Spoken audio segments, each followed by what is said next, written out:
শয়তান নিজ অভিশপ্ত, নিজে অভিশপ্ত হওয়ার পর এর প্রতিশোধ নেওয়ার জন্য আল্লাহ পাকের দরবারে বলেছিল, আয় আল্লাহ, তোমার যেই বান্দাগুলির কারণে, তোমার যেই বান্দার কারণে আমার ইবাদতগুলি নষ্ট হয়ে গেল, আমি অভিশপ্ত হয়ে গেলাম, ওই বান্দাগুলিকে লোভ দেখিয়ে আমি যেমনে পারি সবগুলিকে আমি গোমরাহ করে দেব, পথভ্রষ্ট করে দেব। আল্লাহ পাকের জবাবে বললেন, ইন্না ইবাদি লাইসা লাকা আলাইহিম সুলতান ইল্লা মান ইত্তাবাকা মিনাল গাওয়িন। আমার বান্দাদের উপরে তোমার কোনো কর্তৃত্ব নাই। আমার বান্দা, আদর করে আল্লাহ পাক বলছেন, আমার বান্দাদের উপরে তোমার কোনো কর্তৃত্ব নাই। তবে হ্যাঁ, যারা তোমার কথা মান্য করবে তারা অবশ্যই গোমরাহ হয়ে যাবে, পথভ্রষ্ট হয়ে যাবে। কিন্তু আমার সত্যিকারের বান্দা যারা, তাদের উপরে তুমি গোমরাহি, তাদেরকে তুমি পথভ্রষ্ট করতে পারবে না, তাদের উপরে তোমার কোনো কর্তৃত্ব নাই। ভাইরা আমার, হযরত ঈসা আলাইহিস সালামের ব্যাপারে, হযরত ঈসা আলাইহিস সালামকে খ্রিস্টানেরা তারা বলেছে, ওয়াকালাতিন নাসারাল মাসীহু ইবনুল্লাহ। মসিহ হচ্ছে কার ছেলে? নাউযুবিল্লাহ। বলেন সবাই নাউযুবিল্লাহ। তাকে যখন আল্লাহর ছেলে বলা হলো, আল্লাহর পুত্র বলা হলো, রব্বুল আলামিন তার জবাবে বললেন, ইন হুয়া ইল্লা আবদুন আনআমনা আলাইহি। তিনি তো একজন বান্দা, তিনি আমার বান্দা ছাড়া আর কিছুই নন, আমি তার প্রতি অনুগ্রহ করেছি। বান্দা, আমার বান্দা। আল্লাহ পাকের বান্দা হওয়ার ব্যাপারে কোন মানুষের লজ্জা থাকার কথা নয়। এমনকি আল্লাহ পাক ঈসা আলাইহিস সালাম সম্পর্কে বলছেন, লা ইয়াস্তানকিফাল মাসীহু আইয়াকুনা আবদান লিল্লাহি ওয়ালাল মালাইকাতুল মুকাররাবুন। মসিহ আল্লাহর বান্দা, তাতে কখনো বিন্দু মাত্র লজ্জা তিনি পোষণ করেন নাই যে আমি আল্লাহর বান্দা, আল্লাহর গোলাম। এটা কথা হইল? এরকম লজ্জা তিনি পোষণ করেন। এমনকি তার নিকটবর্তী ফেরেশতা যারা, তারাও আল্লাহর বান্দা, গোলাম হওয়ার জন্য তাদের ভিতরে কোনো লজ্জা নাই। যারা নাকি আল্লাহর গোলাম, এই ব্যাপারে যাদের মধ্যে লজ্জার সৃষ্টি হয়, আল্লাহর গোলাম এটা কেমন কথা, বান্দা হওয়াটা কেমন কথা। যারা গোলামীকে অস্বীকার করে তাদের সম্পর্কে আল্লাহ পাক বলছেন, ওয়া মান ইয়াস্তানকিফ আন ইবাদাতিহি ওয়া ইয়াস্তাকবির ফাসায়াহশুরুহুম ইলাইহি জামিআ। কেউ যদি আল্লাহর বন্দেগী করার ব্যাপারে লজ্জা পোষণ করে, যদি লজ্জার কারণ মনে করে, অহংকার করে, গৌরব করে, তাহলে তারা পালাবে কোথায়, যাবে কোথায়? আমি কিয়ামতের দিন সবগুলিকে এক জায়গায় করে ফেলবো। সুতরাং আল্লাহ পাকের গোলামিতে আল্লাহ যে বান্দা বলে যখন ডাকেন, লজ্জার কোনো কারণ নাই। অহংকার যে করবে সে নিজেকে ধ্বংস করবে। আল্লাহ পাক সব নবীদেরকে নিজের বান্দা বলেছেন। নবীরা কি? আল্লাহ পাকের বান্দা। হযরত ইউসুফ আলাইহিস সালাম সম্পর্কে আল্লাহ পাক বলছেন, কাযালিকা লিনাসরিফা আনহু আস-সুআ ওয়াল ফাহশা ইন্নাহু মিন ইবাদিনাল মুখলাসিন। এরূপই ঘটলো যাতে আমি ইউসুফ আলাইহিস সালামকে, আমার বান্দা, তাকে আমি নির্লজ্জতা ইত্যাদি থেকে আমি রক্ষা করেছি। নিশ্চয়ই হযরত ইউসুফ ছিল আল্লাহ পাকের বান্দা, আল্লাহ পাকের আব্দ। রাসূল করিম সাল্লাল্লাহু আলাইহি ওয়াসাল্লাম তিনি হচ্ছেন সর্বশ্রেষ্ঠ আল্লাহর পয়গম্বর। তার থেকে শ্রেষ্ঠ নবী আর কি কেউ আছে? জোরে বলেন, আছে? তার থেকে মাহবুব, তার থেকে শ্রেষ্ঠ আল্লাহর কাছে কেউ নেই। সেই নবীকে আল্লাহ রাব্বুল আলামিন কোরআনে কারীমের ভিতরে তাকে আব্দ বলেছেন। কি বলেছেন? অনেকগুলি আয়াত আছে যে আয়াতের ভিতরে আল্লাহ পাক তার নাম নেন নাই। নবী বলেন নাই, রাসূল বলেন নাই, শুধু বলেছেন আব। যেমন ফাআওহা ইলা আবদিহি মা আওহা, অতঃপর তার বান্দার নিকট যা ওহী করার ছিল তা তিনি করলেন। সেই বান্দাকে মুহাম্মদ সাল্লাল্লাহু আলাইহি ওয়াসাল্লাম। অন্য আয়াতে আল্লাহ পাক বলছেন وأنه لما قام عبد الله يدعوه كادوا يكونون عليه لبدا। আর এই আল্লাহর বান্দা যখন নামাজ পড়তে দাঁড়িয়ে গেল, আল্লাহকে ডাকার জন্য যখন দাঁড়ালো, তখন লোকেরা তার উপরে ঝাঁপিয়ে পড়লো, ঝাঁপিয়ে পড়ার জন্য প্রস্তুতি গ্রহণ করলো। এখানে আব বলা হয়েছে কাকে? মুহাম্মদ সাল্লাল্লাহু আলাইহি সাল্লামকে। এভাবে করে অন্য এক আয়াতে আল্লাহ পাক তার হাবিবকে আব বলছেন, বান্দা বলতেছেন ইন কুনতুম ফি রাইবিম মিম্মা নাযালনা আলা আবদিনা, আমার বান্দার উপরে যে কিতাব নাজিল করেছি তাতে যদি তোমাদের কোনো সন্দেহ হয়, এই যে আমার বান্দার উপরে, ওই বান্দা কে বলেন সবাই? মুহাম্মদ রাসূলুল্লাহ সাল্লাল্লাহু আলাইহি ওয়াসাল্লাম। অন্য আয়াতে বলা হচ্ছে তাবারাকাল্লাযী নাযালাল ফুরকানা আলা আবদিহি লিয়াকুনা লিল আলামিনা নাযীরা। অতীব বরকতপূর্ণ সেই মহান সত্তা যিনি তার বান্দার উপরে ফুরকান নাজিল করেছেন। কে সেই বান্দা? মুহাম্মদ সাল্লাল্লাহু আলাইহি ওয়াসাল্লাম। মেরাজের ঘটনা বলতে গিয়ে আল্লাহ রাব্বুল আলামিন বলতেছেন সুবহানাল্লাযী আসরা বিআবদিহি লাইলাম মিনাল মাসজিদিল হারামি ইলাল মাসজিদিল আকসা।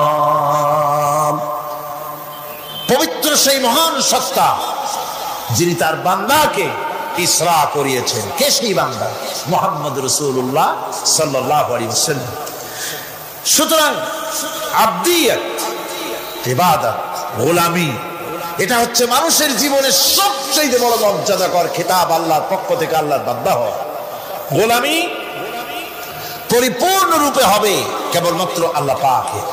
এই গোলামির জন্যই আল্লাহ পাক আমাদেরকে সৃষ্টি করেছেন, অন্য কোনো কাজে আমাদেরকে সৃষ্টি করেন না।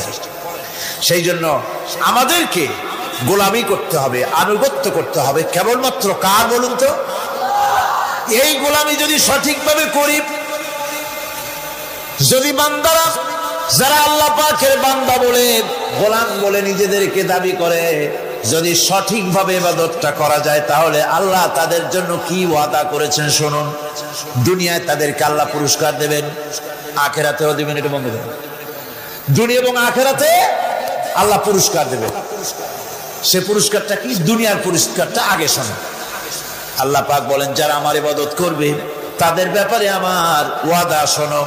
ওয়াদাল্লাহুল্লাযীনা আমানু ওয়া আমিলুস সালিহাতি লায়াস্তাখলিফান্নাহুম ফিল আরদি কামা ইসতাখলাফাল্লাযীনা মিন ক্বাবলিহিম। তোমাদের মধ্যে যারা ঈমান এনেছে এবং সৎ কাজ করেছে, আল্লাহ রাব্বুল আলামিন তাদের ব্যাপারে আল্লাহর ওয়াদা হচ্ছে, আল্লাহর প্রতিজ্ঞা হচ্ছে, আল্লাহ ওয়াদা করতেছেন তাদেরকে জমিনের উপরে প্রতিষ্ঠিত করবেন। যেমন করে তোমাদের পূর্বপুরুষদেরকে প্রতিষ্ঠিত করা হয়েছিল, ওইভাবে তোমাদেরকে প্রতিষ্ঠিত করা হবে। সুবহানাল্লাহ। প্রতিষ্ঠিত করা হবে মানে রাষ্ট্র ক্ষমতা দেওয়া হবে। কি দেওয়া হবে? যদি গোলাম হও। যদি কি হও? গোলাম। আল্লাহ পাক বলছেন শুধু তাই নয়, আমি আমার দিনকে যারা প্রতিষ্ঠা করবে, আমার গোলামেরা যদি, আমার বান্দারা সঠিকভাবে যদি আমার গোলামি করে, মানানে আমলে সালে করে, নেক কাজ করে, আমি তাদেরকে রাষ্ট্র প্রতিষ্ঠার সুযোগ করে দেব। আর তাদের জন্য ভীতির পরিবর্তে, সন্ত্রাসের পরিবর্তে শান্তি কায়েম করে দেব। সুবহানাল্লাহ। وَلَيُمَكِّنَنَّ لَهُمْ دِينَهُمُ الَّذِي ارْتَضَىٰ لَهُمْ وَلَيُبَدِّلَنَّهُم مِّنْ خَوْفِهِمْ أَمْنًا। তাদের দিনকে তারা নিজেদের জন্য যা পছন্দ করেছে অবশ্যই তিনি তা কায়েম করে দিবেন এবং সন্ত্রাস আর ভীতির পরিবর্তে আল্লাহ নিরাপত্তা দান করবেন। যেরকম সুবহানাল্লাহ। সন্ত্রাস বন্ধ হবে, চুরি ডাকাতি জেনা ব্যভিচার সব বন্ধ হয়ে যাবে। তোমরা ক্ষমতায় থাকবে, তোমরা ডমিনেটেড হবে না, তোমরা ডমিনেট করবে, গোটা পৃথিবীকে শাসন করবে, শাসিত তোমরা হবে না। আর ভীতির পরিবর্তে নিরাপত্তা তোমরা লাভ করবে। কি করলে?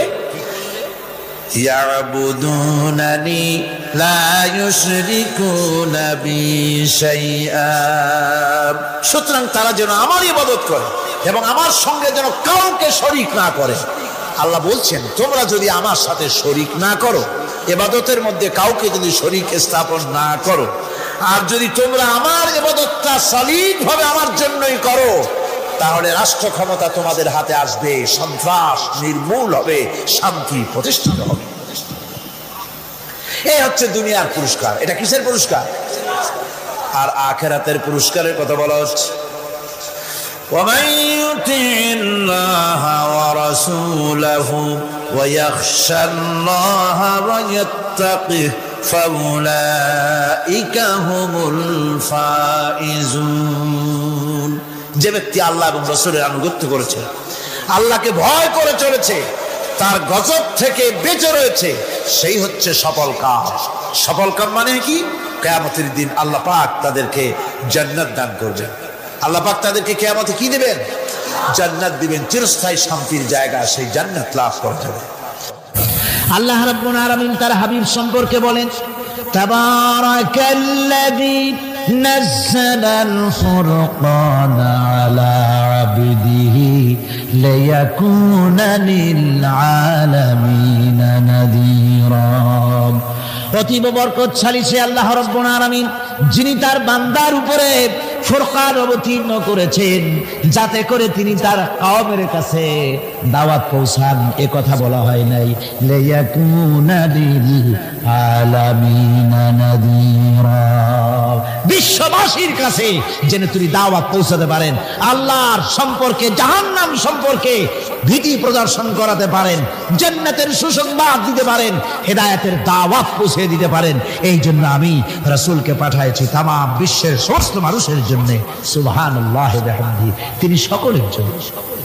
তার সম্মান আর মর্যাদা আল্লাহ রাব্বুল আলামিন এমন ভাবে পেশ করলেন, তার মর্যাদা এত বেশি, নবীর মর্যাদা এত বেশি। মুহাম্মদ সাল্লাল্লাহু আলাইহি ওয়াসাল্লাম যদি উম্মতের কোন ব্যাপারে যদি বলেন হ্যাঁ, অমনি উম্মতের জন্য তা হালাল হয়ে যায়। সুবহানাল্লাহ। কি আছে এমন যে তার মুখের কথাই কোন পরামর্শের ধার ধারে না? মুখের কথাটা কি? আইন। রাসূল যদি বলেন হ্যাঁ, উম্মতের জন্য কি হয়? হালাল। রাসূল বলছেন না, উম্মতের জন্য কি হয়ে গেল? হারাম হয়ে গেল। সুবহানাল্লাহ। এটা হচ্ছে আল্লাহ তার রাসূলকে লেজিসলেটিভ পাওয়ার, আইন তৈরি করার অধিকার আল্লাহ তার হাবিবকে দিয়েছেন। রাসূল ছিলেন শারির, শরীয়ত প্রণেতা। হালাল হারামের সীমারেখা কোরআনে যা আছে এটুকুনি শেষ নয়। হালাল হারামের সীমারেখা রাসূল পাককে প্রদান করার জন্য, নির্ধারণ করার জন্য আল্লাহ পাক তাকে পারমিশন দিয়েছেন, পাওয়ার দিয়েছেন। ওয়ামা আতাকুমুর রাসূলু ফাখুযুহু ওয়ামা নাহাকুম আনহু ফান্তাহু। এই আয়াত দিয়ে প্রমাণিত হয় রাসূল তোমাদের জন্য যা দেন তা গ্রহণ করো, যা নিষেধ করেন তার থেকে বিরত থাকো, ফিরে থাকো। রাসূল পাক সাল্লাল্লাহু আলাইহি ওয়াসাল্লামের ইজ্জত, সম্মান এভাবে আল্লাহ দান করলেন। হ্যাঁ বললে হালাল হয়ে যায়, না বললে হারাম হয়ে যায়। রাসূলের মর্যাদা এত বেশি, তিনি যদি পথ চলেন, পা উঁচু করলে আরশ আজিম পর্যন্ত চলে যান। তিনি যদি আল্লাহর দরবারে মুনাজাত করেন, মুনাজাত করতে দেরি আছে, কবুল হতে দেরি নাই। তোলা লাগে না, হাত তোলা লাগে না। আমরা যে হাত তুলে মোনাজাত করি, রাসূল সাল্লাল্লাহু আলাইহি ওয়াসাল্লাম হাত তুলেছেন, আবার অনেক সময় হাত তোলেনি। কোন সময় হাত, হাদিস শরীফে এসেছে এভাবে হাত উঁচু করেছেন আকাশের দিকে, হাদিস শরীফে এসেছে বগলের সাদা চামড়া দেখা গিয়েছে, এভাবে আল্লাহর কাছে দুহাত তুলে দুহাত প্রসারিত করে আল্লাহর কাছে কামনা করেছেন। এমন সত্তা মনে এরাদা করতে দেরি, কবুল হতে দেরি নেই। হাদিস শরীফে এসেছে হযরত আবু হুরায়রা রাদিয়াল্লাহু তাআলা আনহু একবার রাসূল করিম সাল্লাল্লাহু আলাইহি ওয়াসাল্লামের দরবারে কাঁদতেছিলেন। হুজুর জিজ্ঞেস করলেন, আবু হুরায়রা তুমি কাঁদো কেন? হুজুর হযরত আবু হুরায়রা বলেন, হুজুর আমার মা আমাকে মেরেছে, আমি সেই জন্য কাঁদতেছি। হুজুর বলেন, মা তোমাকে মারলো কেন? কোনো বেয়াদবি করেছো নাকি? তিনি বললেন, না কোনো বেয়াদবি করি নাই, তবে মারলো কেন? হযরত আবু হুরায়রা বলেন, হুজুর আমার মা হচ্ছেন মুশরিকা, আমার মা কাফের। আমি অনেক রাত হয়েছিল বাড়ি ফিরতে, আমার মা জিজ্ঞেস করলো এত রাত কোথায় ছিলি? আমি বললাম, মা তামাম পৃথিবী যে কদম মোবারক চুমতে পারলে নিজেকে ধন্য মনে করে, আমি সেই রাসূলের দরবারে ছিলাম, আসতে দেরি হয়ে গেছে। ইয়া রাসূলুল্লাহ, আপনার নাম শোনা মাত্র আমার মায়ের গায়ে আগুন জ্বলে গেল, সহ্য করতে না পেরে আমাকে মায়ের আরম্ভ করে দিল। বলল, আবু হুরায়রা হয় আমার বাড়ি ছাড়বি, না হয় মুহাম্মদ সাল্লাল্লাহু আলাইহি ওয়াসাল্লামের ঘর ছাড়বি, কোনটা করবি কর। আমি বললাম, মা তোমার গায়ে যত শক্তি আছে সমস্ত শক্তি দিয়ে তুমি আমাকে প্রহার করো, আমি তামাম তোমার বাড়িটা শুদ্ধা তামাম দুনিয়া ছেড়ে দিতে পারি, কিন্তু রাসূল পাক সাল্লাল্লাহু আলাইহি ওয়াসাল্লামের কদম মোবারক ছাড়তে পারি না। ভাইরা আমার, হযরতে আবু হুরায়রা কাঁদতেছেন। আল্লাহর নবী বলেন, তুমি কাঁদো কেন? তোমার মা তোমাকে মেরেছেন, আমি এখানে কি করব? এখানে তো আমি কোনো দখল আন্দাজ করতে পারি না, আমি কি করতে পারি? এখানে ইন্টারফেয়ার তো আমি করতে পারি না, মা তোমারে মেরেছে। হযরত আবু হুরায়রা বলেন, ইয়া রাসূলুল্লাহ, মায়ের বিরুদ্ধে কোনো নালিশ করার জন্য আপনার কাছে আমি আসি নাই। বলে, কেন এসেছো? হযরত আবু হুরায়রা বলেন, হুজুর এসেছি এই জন্যে, আমি জানি আপনি যদি আল্লাহর দরবারে কোনো ব্যাপারে দোয়া করেন, আল্লাহ রাব্বুল আলামিন তা মঞ্জুর করে নেন। আপনি মেহেরবানি করে আমার মায়ের হেদায়েতের জন্য আল্লাহর কাছে দোয়া করুন। হুজুর সাল্লাল্লাহু আলাইহি ওয়াসাল্লাম দুহাত উঁচু করলেন, বললেন, আল্লাহুম্মা ইহদি উম্মা আবি হুরায়রা, আয় আল্লাহ আবু হুরায়রার মাকে তুমি হেদায়েত নসিব করে দাও। এই দোয়া রাসূল করতেছেন, হুজুরকে দোয়ার মধ্যে ফেলে রেখে আবু হুরায়রা দৌড় আরম্ভ করেছে বাড়ির দিকে। পেছন থেকে কয়েকজন সাহাবী তারা দৌড়ে গেল। আবু হুরায়রা দৌড়ায় কেন?